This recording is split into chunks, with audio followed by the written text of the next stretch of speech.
Eu acho que você talvez seja o mais qualificado testemunho capaz de dizer para o brasileiro médio, especialmente para o brasileiro urbano que não conhece com quase nenhuma intimidade, não é, a vida das populações tradicionais brasileiras, as comunidades indígenas, enfim, que eu conheço por estar na estrada há tantos anos, mas você talvez seja o testemunho mais claro, porque você teve uma larga trajetória acadêmica, tem essa origem, não aceitou renegá-la, apesar de todo o bombardeio que sofreu, se formou em filosofia, fez pós-graduação em antropologia social na USP, das mais importantes universidades do mundo, e durante essa trajetória você deve ter enfrentado todo tipo de preconceito.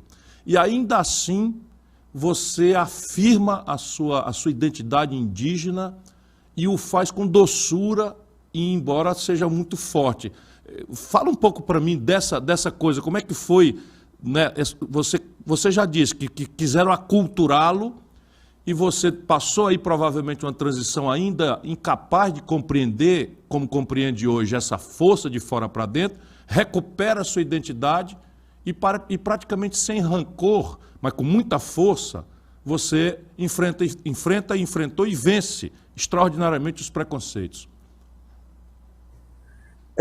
Você sabe, eu confesso para você que o preconceito não me incomoda tanto quanto a estupidez. Porque o preconceito, Muito bom. ele é fruto da ignorância e todos nós fomos educados para rejeitar. Nós, brasileiros, somos educados para negar a nossa própria identidade. Então, o preconceito, digamos que ele seja uma coisa mais ou menos natural, mas como educador, eu costumo lembrar que para o preconceito, para a ignorância, tem remédio. E esse remédio se chama educação. Né? Diferente para a estupidez que gera o racismo, para esse aí o único remédio mesmo é a cadeia, né? É a punição. E eu tenho muita esperança, a minha expectativa como educador é justamente que a gente possa ainda construir um Brasil que consiga perceber o tanto que lhe foi negado a partir do momento em que as populações indígenas originárias desse país foram colocadas de escanteio, foram colocadas no rodapé da história, né, o quanto o povo brasileiro perdeu de autoconhecimento, de reconhecimento de si mesmo e, portanto, da sua negação. O Brasil nega a si mesmo quando ele olha para o seu passado e o que ele enxerga nesse passado são negros e indígenas. E nós aprendemos a não gostar nem de negros nem de indígenas. Portanto, existe algo aqui que precisa ser feito para a gente poder dar para o nosso país uma memória mais efetiva desse nosso passado, dessa nossa origem, e com isso construir, a meu ver, o país que nós precisamos, sabe? Nós, infelizmente, ainda temos uma visão muito estereotipada dos nossos povos.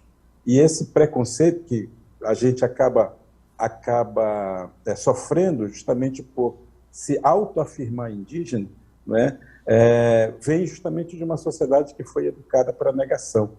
E o índio, né, e aqui eu coloco o índio sempre entre aspas, justamente porque essa palavra é uma palavra inventada, é uma palavra que foi sendo aperfeiçoada para negar a nossa presença no Brasil, para negar o nosso pertencimento ao Brasil, para negar a nossa contribuição para a formação da identidade brasileira. Essa palavra não diz efetivamente quem eu sou, mas diz sempre o que as pessoas acham que eu sou, porque foi isso que elas aprenderam na escola. Aprenderam a nos chamar por essa palavra, colocando e criando uma visão romantizada em cima disso, e uma visão, posteriormente, uma visão ideologizada, que servia muito para as elites, né, para essa galera que gosta de explorar a natureza, de explorar a terra, né, usar essa visão ideologizada para convencer o povo brasileiro que os povos indígenas eles são inúteis para a nossa sociedade. Então, essa visão e essa ideologização das populações indígenas serviu, de uma certa maneira, para jogar a sociedade brasileira contra nós. criando assim um conflito, um confronto e o incômodo, né, sobretudo. E os indígenas, por sua vez, resistentes que são, guerreiros que são, estão o tempo inteiro buscando se autoafirmar, afirmar sua identidade, exatamente para colocar um contraponto nisso, né? E a grande luta, não da sociedade brasileira, porque a sociedade brasileira tem uma simpatia muito grande pelos povos indígenas, não é? Só que a sociedade ela é vencida por uma propaganda, e eu costumo dizer, né, isso acontece porque o índio não é pop, o agro é pop.